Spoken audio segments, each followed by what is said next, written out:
Perfect gospel.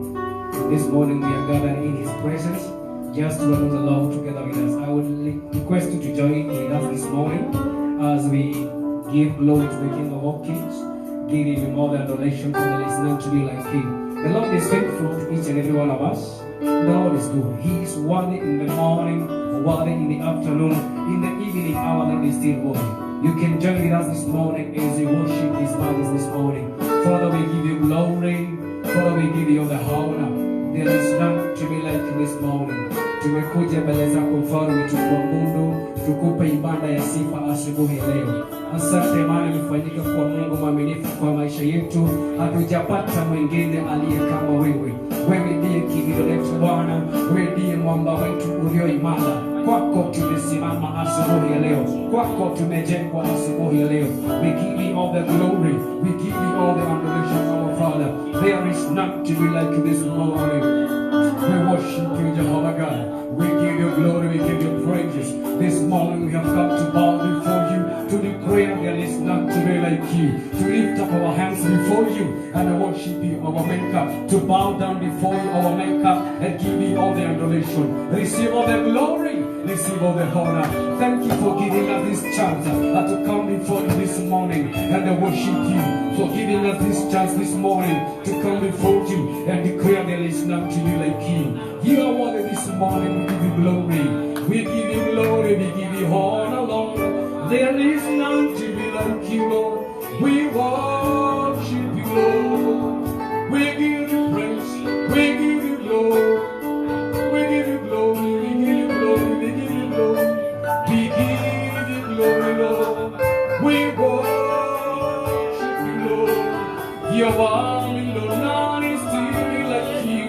You are worthy in the morning, in the afternoon hour. You are worthy even in the evening hour. You are worthy, Lord. We worship you, Lord. We lift our hands before you and we worship you.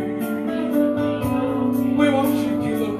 We give you glory, we give you glory, we give you glory. We give you glory. Mungu mwenye nguvu nani mwingine kama wewe. Unastahili sifa zetu Bwana. Umetuumba tukuabudu, umetuweka hai tukuabudu, tukupe sifa. Hakuna mwingine kama wewe. Wewe ni Mungu mweza yote. Hakuna mwingine wa kulinganishwa nawe asubuhi ya leo. Wewe ni mwema, haufananishwi.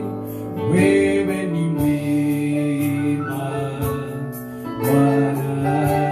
Wewe ni mwema, wewe ni mwema, wewe ni mwema, haufananishwi. Wewe ni mwema, Bwana.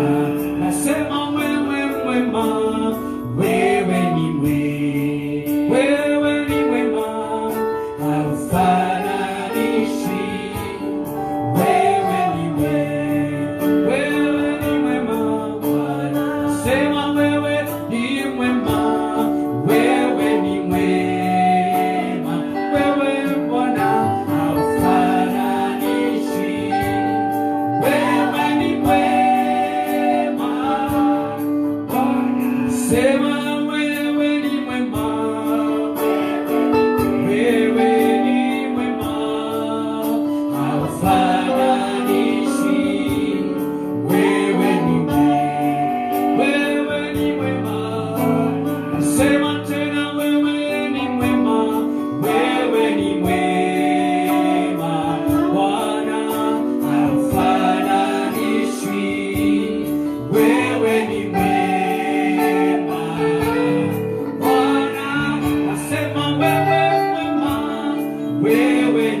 That is our song this morning, Lord.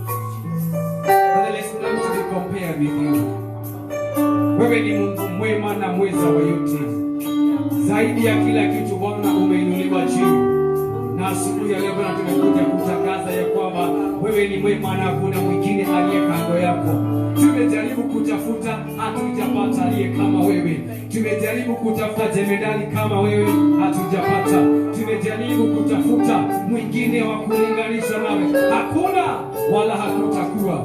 Wewe pekee umetawala kila kitu Bwana. Asante asubuhi ya leo. Asante kwa uwezo wako Bwana. Asante kwa nguvu zako na mamlaka zako ambazo zinatawala kila enzi asubuhi ya leo.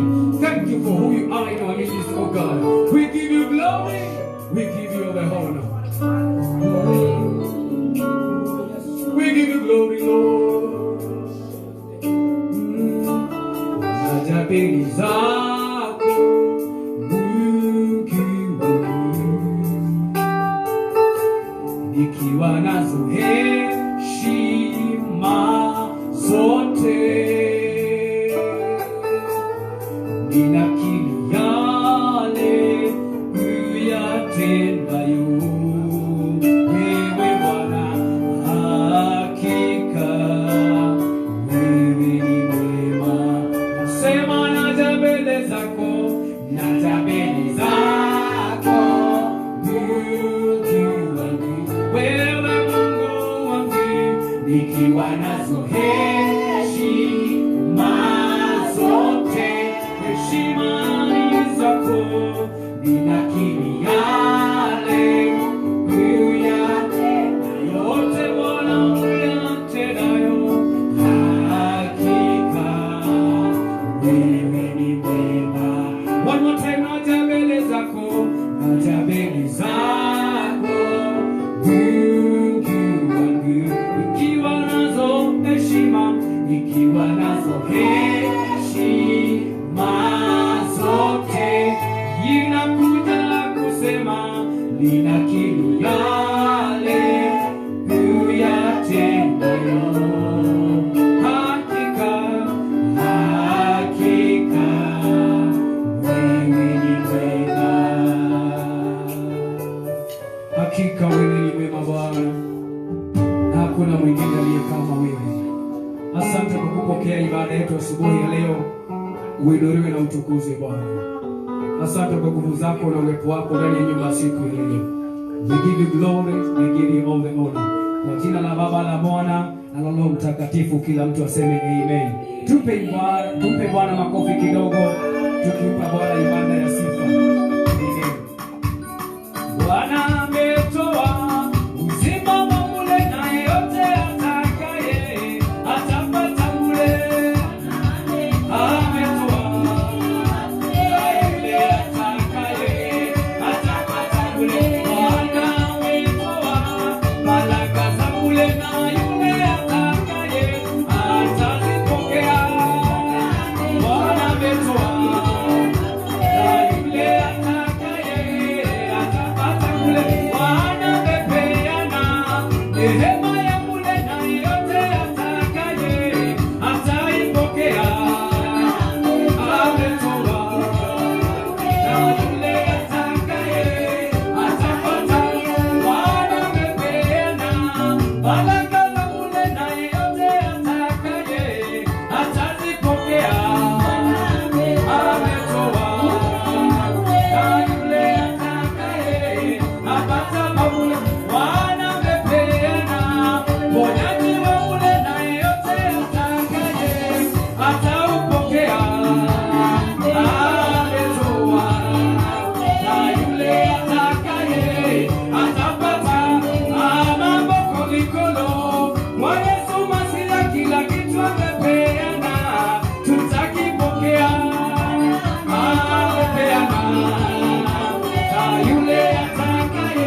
Wonderful praise team. You are the best in the name of Jesus Christ. We want to thank God this moment of time as we come live from Perfect Gospel Church, Karatina. And we want to go straight to the ministry of the Word of God. Let us pray so that we can hear the Word of God. Blessed be your name, everlasting God. From the rising of the sun to the setting of the same, you remain to be our God. And every single time, Lord, we gather and see the blessings of the day, we have all the reason to say, Lord, you are the King of kings and the Lord of lords. Yes. And this moment of time, we want to declare, God of your majesty, we love you so very much, oh God, yes, because of the season of praising. Yes, Lord, in the midst of praise, Lord, we can still praise you. In the midst of any single challenge, we can still praise you. Lord. Lord Almighty, in the midst of Corona and any other challenge, Lord, we will praise you for your own glory and honor. Yes, we thank you because we are still your remnant. Yes. We say, Lord, thank you. We love you from the bottom of our heads. And we give you a shout of celebration today. Yes. In the name of Jesus. Thank you. I want to go straight to the ministry of the Word of God in the name of Jesus Christ. We want to go right from the book of 1 Samuel, chapter number 30. If you're following us, kindly let us know that you are following us. We love you so much, and we welcome you to this powerful service in the name of Jesus Christ. 1 Samuel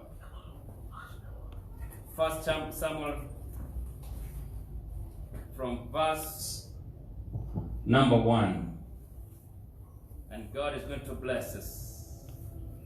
Kindly just come straight and give me the microphone if you have it.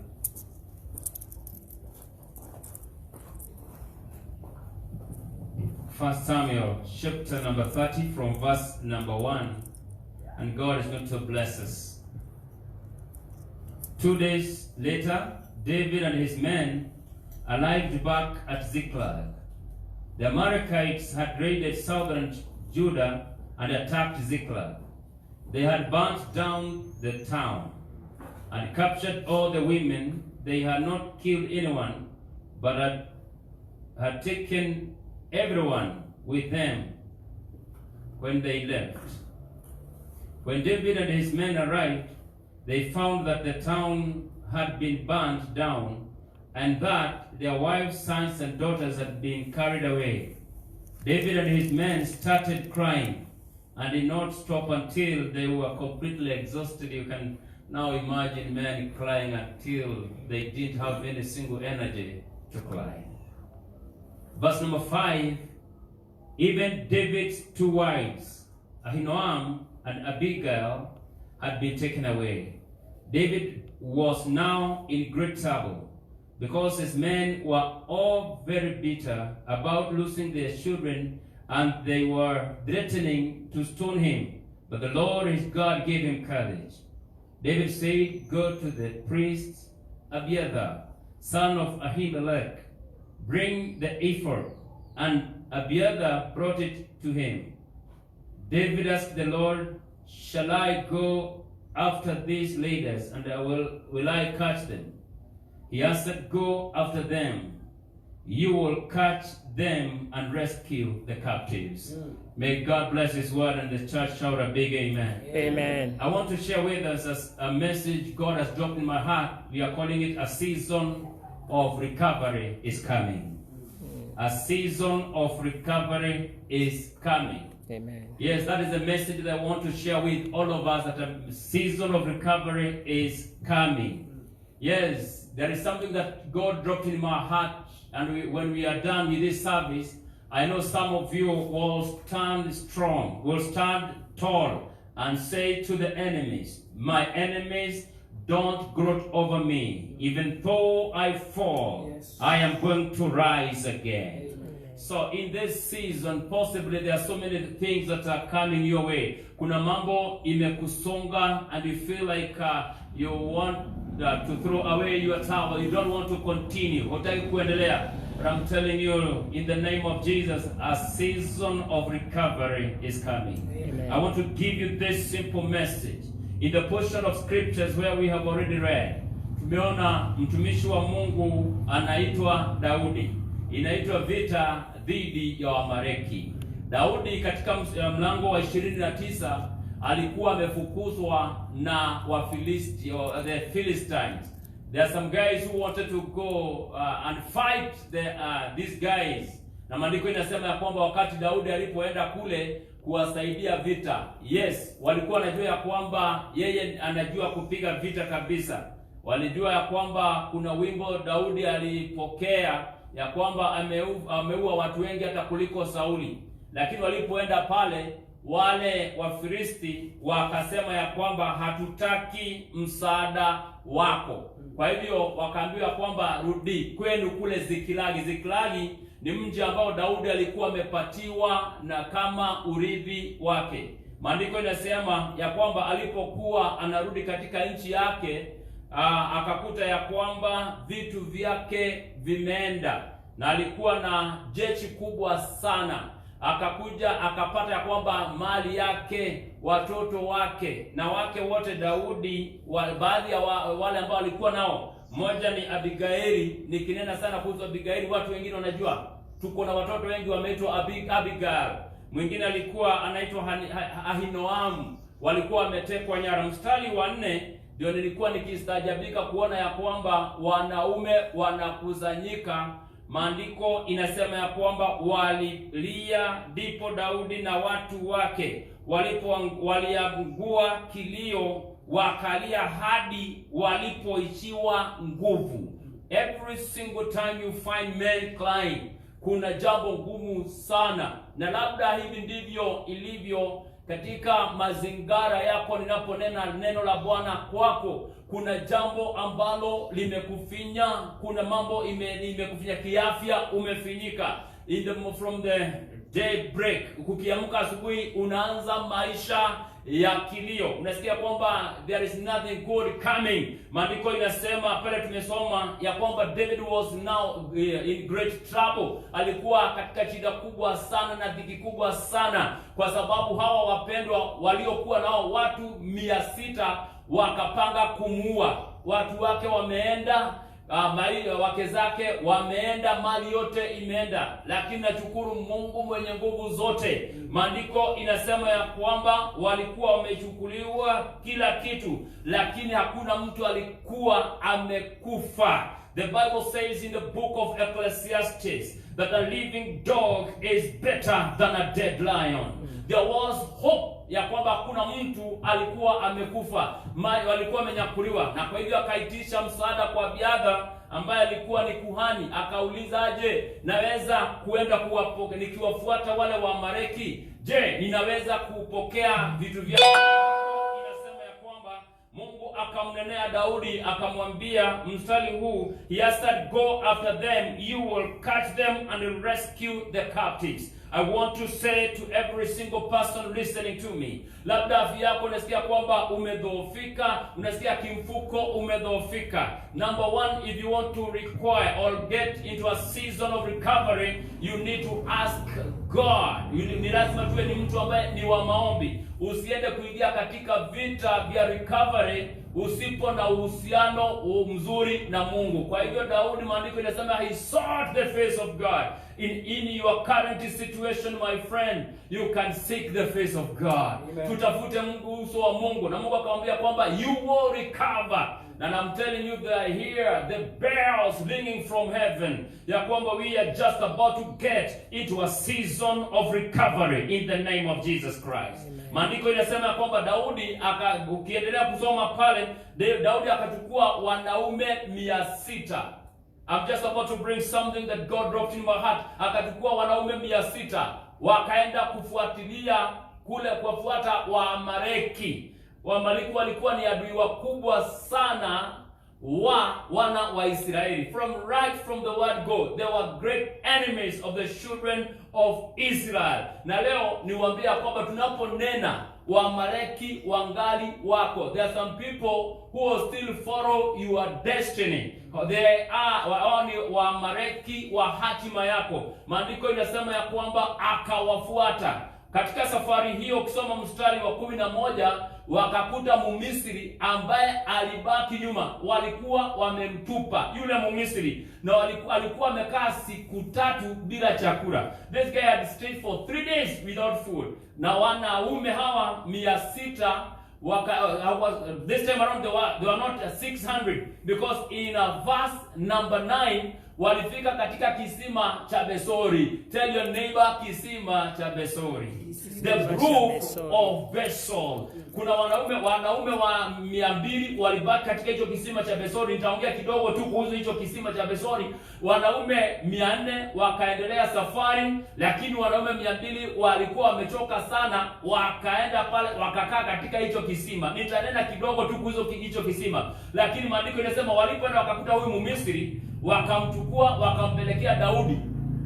Wakaambia Daudi, huyu mwanaume tulikuta ako karibu kufa. Na maandiko inasema ya kwamba wakawalisha wakamlisha huyu mwanadamu.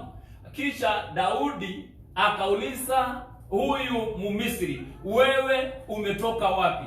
Wewe ni mwanaume, umetoka wapi? Huyu jamaa akasema, mimi ni Mumisri ambaye nilibaki hapa, nilikuwa karibu nife na njaa. Daudi akamuuliza, jameni, wewe Mumisri, unaweza kunisaidia uniambie hao Waamaleki walienda wapi? Let me tell you, as a matter of fact, when you understand and when you know the season of recovery, God will use even your enemies to usher you into your season of recovery. Amen. Somebody did not hear me. Nasema ya kwamba huyu Mumisri akakutana na Daudi alipolishwa. And I want to say to the church, in the name of Jesus Christ, if you are a believer and you are blessed, you can feed an Egyptian. Amen. I say you can feed an Egyptian. Unaweza kumlisha hata adui wako. Yes. Maandiko inasema ya kwamba wakati wa majira ya Daudi sasa ya recovery, alipokutana na huyu Mumisri, alipomlisha akaulizwa, je, unaweza kutuambia wameenda njia gani? Naye Mumisri akaambia Daudi, hapa ya kwamba nitakapokuonyesha ile njia walipitia, hautanimaliza mimi. Daudi, maandiko inasema, akaendelea mbele, akaonyeshwa hatima ya kufuatilia wale watu na Wamisri. Ninaomba siku ya leo, may God send you a destiny connector in the name of Jesus. Amen. Even as you follow that which has been lost in this season of Corona, even this season of floods in Kenya, nataka nikwambia kwamba God is going to send somebody. It doesn't matter ametoka wapi, hata kama ni Mumisri. God is an expert. Anaweza kutumia maadui wako ili ufikie hatima yako. Amen. Tell your neighbor, I am getting into a season of recovery in the name of Jesus Christ. I'm telling you today, huyu mwanaume alipoongozwa, Daudi akaenda akapatana na wale wanaume. Kuna kitu kingine nimerealize. Wakati walipoenda pale Daudi na hawa wanaume 400, remember kuna wanaume wengine ngapi? 200 wamebaki in the brook of Besori. Wamebaki katika kisima cha Besori. Nitanena kuhusu hao wanaume baadaye. Lakini Daudi alipoenda akapokea mali, akarecover. When he recovered all, kuna watu walikuwa pale. Baadhi ya hawa wanaume 400 wakasema ya kwamba wale tuliacha kule Besori hawatapata kitu. Wakasema ya kwamba sisi tutawapatia tu watoto wao tutawapatia tu wake zao, lakini mali ambayo tumepokea. Remember the theme ya mwaka wetu hapa Karatina Pefa Church, we are going to reposition for repossession. Now this man ameenda pale akaripossess. I am declaring to somebody here, the season of repossession is coming. Amen. I said the season of repossession is coming. Amen. Yule anaenda Daudi akarudi nazi, lakini wakakukawa na mabishano, wakaulizanaje, hao watu tunaweza kuwapatia, wewe tuliwaacha katika kisima cha Besori, lakini wao wameketi, sisi tumepigana. Daudi akasema hivi, let me tell you for free. Ukisoma hiyo andiko, Daudi anasema kwamba hata kama walibaki Besori ni wetu. Nenda onakone matigiro mare merorogendo ine no aitu. Na tukiripossess lazima tutashare na wao. Wakarudi sasa, maandiko yanasema kwamba Daudi alipokuja akibeba, remember we are talking about a season of recovery is coming. Daudi alipoenda akarecover, maandiko yanasema kwamba akakuta wale wanaume wako katika kisima cha Besori. Besori ilikuwa ni cool water. Besori ilikuwa ni cool water. It was a cool brook. It was another meaning of Besor was good news. Another meaning of Besor was brightness and cheerfulness in the name of Jesus. Amen. Inasema kwa brightness and cheerfulness. And now if you continue talking about Besor, this was the individual sense of victory and dominion of joy and harmony. Besor. A season of now refreshing again. Labda kuna Wakristo sahi, they feel like they are tired. Don't go to any other brook. You can run to a brook of Besor. The Besor is a report of good news. Na sisi tuko hapa Pefa Gospel Church in the whole world. The whole world is hawana tumaini. Wacha niwaambia kwamba leo tuko na tumaini. Ni kwa sababu tunaenda kumtazamia Mungu mwenye uwezo wote. Somebody shout a big amen. Amen. I declare in the name of Jesus Christ, may God send you a guide to your destiny. Amen. And allow me just to bring it in my language, in Greek. I love talking in Greek sometimes. Let me say, even in the season of recovery, when you read the book of Luke chapter number 5, imeleta mambo ya wao wanaume walikuwa the whole night toiling while they were there, and Jesus is borrowing one of their boats, and anasema kwamba anaweza tumia boti yako. Yesu akasema, jamaa akapatia Yesu. Yesu alipomaliza kuhubiri, Yesu anawaambia kwamba put the boat out further to the deep water. Let me say this in the name of Jesus Christ. Gai arokuonia njira ya kwamukira kiria giothe kiurite maisha-ini maku thiini wa rĩĩtwa rĩa Yesu Kristo. Unajua kuna watu wengine wamekosa njia. Wamekosa njia, na ninasema tena na ninarudia, in the name of Jesus Christ. Gai arokuonia njira ya kwamukira kiria giothe kianora giaku, agikorwo ni mbeca Ngai yakuonie njira, agikorwo ni ugima wa mwiri Ngai yakuonie njira, agikorwo ni relationship uhusiano mutumia waku kana family yaku yako na mathina, Ngai arakuonia njira thiini wa rĩĩtwa rĩa Yesu Kristo. Another thing that I feel deeply in my heart this season of recovery, I hear the voice of the Lord telling us, just as Jesus said to Peter, alimwambia kwamba ikianeti yaku. I say this under the anointing of the Holy Spirit. Ngai arakuonia kuria ciugo ciaku iri. Mungu akuonyeshe pale samaki wako wako. Tell your neighbor, I am getting into a season of recovery in the name of Jesus Christ. Daudi akarecover kila kitu. Na alipo recover celebrate. I say, even after this corona pandemic, you know, we have heard even in the news, tumeona kwa magazeti, tumeona kwa news, kuna mchungaji wetu ambaye ni mgonjwa na tunatangazia Bishop Margaret Wanjiru. your season of recovery has come in the name of Jesus Christ. So even as we continue, let us continue praying for the men and women of God. Even hata kama wamaleki watasema nini, we are going to recover all in Jesus' name. Amen. Because of the interest of time around me just to read, if I'm able to go through this one, I will celebrate. If I am not able to finish today, then we will come on Sunday talking about the season of recovery, season 2. Can you open with us? Job chapter number 42. I know you're there. Job chapter number 42. Now God is going to speak to us. Come on to pata moja kwa moja kutoka Pefa Gospel Church. Let us know you are following. Let us know that you are following, and kindly wacha tujue ya kwamba you are getting into this season of recovery in the name of Jesus.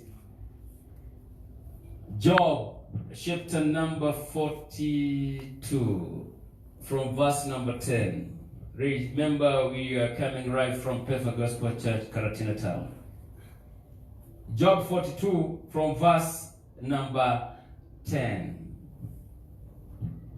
The Bible says, baada ya Yobu kuwaombea rafiki zake, Mwenyezi Mungu akamrudishia Yobu hali yake ya kwanza. Yes. Then after Job had prayed for his 3 friends, the Lord made him prosperous again, and he gave him twice as much as he had before. I love this Swahili Bible. It says Mungu akamrudishia Yobu hali yake ya kwanza. Biblia inasema kwamba kisha ndugu zake, dada zake na rafiki wote waliomfahamu hapo awali wakamwendea nyumbani kwake, wakala chakula pamoja naye. Glory be to God. We may continue, but hii inasema ya kwamba wakati Mungu alirejeshea Yobu kila kitu ambacho alikuwa ni chake, and maandiko inasema ya kwamba maadui na marafiki zake ndugu zake, dada zake na rafiki wote waliomfahamu hapo awali wakamwendea nyumbani kwake, wakala chakula pamoja naye. I always say, and I repeat 1,001 times, when you succeed in life, what many people will associate with you. Success has many fathers, but failure is an orphan. Daudi Yobu beleni alikuwa anaendelea vizuri sana, lakini walipoanza mambo ya mateso na mahangaiko, marafiki wake wakamtenga, wengine wakanamwambia, hata ndugu zake wakaanza kumwambia laani Mungu, lumagai, kila kitu, they were against him. But when the season of recovery came upon Job, the Bible tells me after God made him prosperous again, and I declare in the name of Jesus, Mungu anarejesha kanisa katika hali ya ile Mungu alikusudia kanisa liwe in the name of Jesus. Amen. Aliporejeshwa ndugu zake, dada zake na marafiki wake, they came to celebrate with Job. I declare in the name of Jesus, wale ambao walikuwa wameachana na wewe kwa sababu ya mateso na mahangaiko, they are coming back to you. Yeah. Not only coming back to you. In fact, maandiko inasema ya kwamba ukisoma pale at the close of this verse, maandiko inasema ya kwamba tusome tu hapo muone, all Job's brothers and sisters and the former friends came to visit him, and they feasted with him in his house. Now, they expressed their sympathy and they comforted him for all the troubles the Lord had brought on him. Now, I want you to mark the last portion of that scriptures. The Bible says, each of them gave him some money and a gold ring. And each of them gave him some money and a gold ring. I'm telling you, there is a season God is releasing your enemies And those people who have been laughing at you, they are bringing something precious to you in the name of Jesus Christ. I say they are bringing it back to the church in the name of Jesus Christ. Kama hao walibeba, waliomdharau, hawakuwa wanataka kuassociate na yeye. Lakini wakati Mungu amemrejeshea kile ambacho kilikuwa kimepotea, maandiko inasema kwamba they did not only come empty-handed, walikuja na dhahabu na wakakuja na ring, golden ring in the name of Jesus Christ. May the Lord connect you with people who will push you to your destiny. Now, verse number 12, then the Lord blessed the last part of Job's life, even more than he has blessed him the first. Now, I say your destiny and your future will be greater than today. Amen. I say that is your word. Upoke. In the name of Jesus Christ, useme ya kwamba my destiny will be brighter. My destiny Job, will be brighter. And I said, the Lord blessed this man. I don't have enough time, but if you are able to read, unaweza kujisomea wewe mwenyewe in the book of Job 1 verse number 3. Ukisoma Job 1 verse number 3, the Bible says that Job had 14,000. Job 1 verse 3, menasema kwamba he had 7,000 sheep. In verse number 12 here, the Bible says that Job owned 14,000 sheep. Now, in the book of Job 1 verse number 3, the Bible says that he had 3,000 camels. In the book of Job 42 verse number 12, he had 6,000 camels. In the book of Job 1 verse number 3, he had 1,000 head of cattle. In the book of Job 42 verse number 12, he had 2,000 head of cattle. In the book of Job chapter 1 verse number 3, he had 500 donkeys. In the book of Job 42 verse number 12, he had 1,000 donkeys. I declare a season of double in the name of Jesus Christ. When you recover, God will multiply whatever you repossess in the name of Jesus Christ. Now, the Bible says down there, he had 7 sons and 3 daughters. Allow me just to touch on the 3 daughters. One of the daughters, and they said, hakuna wasichana walikuwa walembo kumliko hawa watoto wa Job. I declare in the name of Jesus, as I stand here, may your business be fairer than any other person in the face of the earth. Amen. In the name of Jesus. Jemima means beautiful as the day. That's the firstborn. Beautiful as the day. Another name of this daughter, another girl, her name was Kezia. Kezia meaning mutarariko mwega. The real word is, they say it is scented spice. Mutarariko, I'm trying to get the real word in Swahili, but I only want to remember this. Mutarariko mwega. Another, the last but not the least, the girl was called Karen. Karen, meaning yake ni something, horn. I say somebody by the name Karen. She is smiling in the house. Karen means something which is a horn of celebration. A horn of celebration. In the name of Jesus Christ, I declare to somebody here, and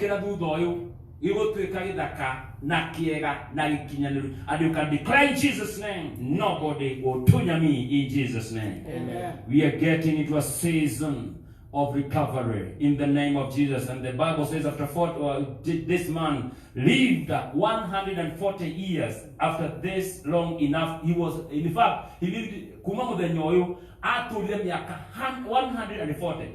I declare to you, nobody is allowed to die before you enjoy the blessings of God. Amen. No sickness is allowed to take your life in the name of Jesus Christ. High blood pressure is a name. Corona is a name. Diabetes is a name. AIDS is a name. Cancer is a name. Today I'm coming by the authority of the name of Jesus. And the power of this name of Jesus, every knee shall bow. I declare to any disease that is suppressing you, let it bow down in the name of Jesus. Oh, yes. Father, we thank you. Shall we pray? Everlasting Father, we want to thank you because of speaking to us, reminding us that we are getting into a season of recovery in the name of Jesus. I want to pray for those who have heard this message. In the name of Jesus Christ, that you're going to touch them. Those who are ailing, those who are sick, those who are oppressed. I declare the season of oppression is over. We are getting to a season of recovery. Health, I declare, afya yetu tunaenda kuipokea tena. Wenye Bwana wamefinyika, biashara zao zimeenda chini, maisha yao Bwana ya ndoa yameharibika. Natangaza in the name of Jesus ya kwamba wanaenda kurejeshewa kilicho chao katika jina la Yesu. Ulimrejeshea Daudi vitu vyake na mali yake alipokuwa kale katika kisima cha Besori. Naombea wale wapo katika kisima hicho cha Besori ya kwamba Bwana maisha mapya yataenda kuonekana in the name of Jesus. I declare a season of celebration as it was with Job. Ya kwamba Bwana uliporejeshea yeye hadhi yake ya kawaida ya mbeleni, hata zaidi maadui wake walikuja. Wale ambao walikuwa wanamchekelea walikuja. They came not empty-handed but with the gold and a ring in the name of Jesus. I want to declare to the hearers ya kwamba you are blessed. You are getting into a season of recovery. If your business was going down, I say may it rise again in the name of Jesus. Wale ambao maisha yao yamekuwa ni chini, wamesongwa, hawana tumaini, I declare season of hope in the name of Jesus. And most of Lord, I want to thank you most sincerely kwa wale ambao wamekuwa wakitusupport kanisa hili na kusupport huduma hii tunayoifanya hapa. Naomba wale Bwana wamekuwa wakilipa zaka na sadaka. Wale ambao Bwana wako nazo leo, naomba kwamba wakituma katika neema yako ukawabarikishe, ukawafanikishe. I declare that they will walk in the path of abundance. They will never suffer want. They will never suffer want and lack in the name of Jesus. I declare Psalm 37 verse number 25. Just as David says, I was young and now I am old. I have never seen a righteous being forsaken. All his descendants begging for food. I declare in Jesus' name that we will get into a season of abundance. I bless you today. Even Lord, as they give today towards the expansion of your work, I ask you, Jesus, that you may bless them in the name of Jesus. I want to declare to this week, in the name of Jesus Christ, that we will walk in the path of abundance. Na wiki hii Bwana imebarikiwa, hewa ya wiki hii imetakazwa. Tutaendelea vizuri, and I declare Isaiah 54 verse number 17, no weapon fashioned against you that is going to prevail. I bless you with peace. I bless you with energy. I bless you with joy. May the joy of the Lord be your strength from this day forward. In the name of the Father, the Son, and the Holy Spirit. Amen. Amen. We love you so much for being with us. And the members of Perfect Gospel Church, asanteni sana kwa sababu ya vile mlisupport Covenant Keeping Day, na vile vile tumeendelea na maombi. Kwa hivyo tuendelee na maombi. Dada wetu Beth labda Jumapili atatupatia yale mambo tutakuwa tunaombea wiki hiyo, na tungeomba ya kwamba kila mtu atafute siku you pray and fast. And I want to remind you, our construction is ongoing. By the grace of God, we are doing good. God bless you. Shalom. Shalom. We love you and God loves you. We have the word in mind, but we have you in our hearts. Shalom until next time we meet to continue with that powerful message in the name of Jesus. Amen. Shalom. Shalom. Now may the grace of our Lord Jesus Christ and the love of God and the fellowship of the Holy Spirit be with us now and forevermore. Amen. Miungu mingine iliyo na mifano yeyote, sitapiga magoti yangu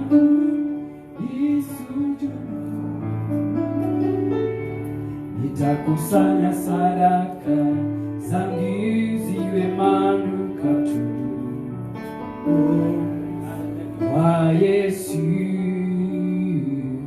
astahili sifa, sitaabudu miungu mingine iliyo na mifano yoyote.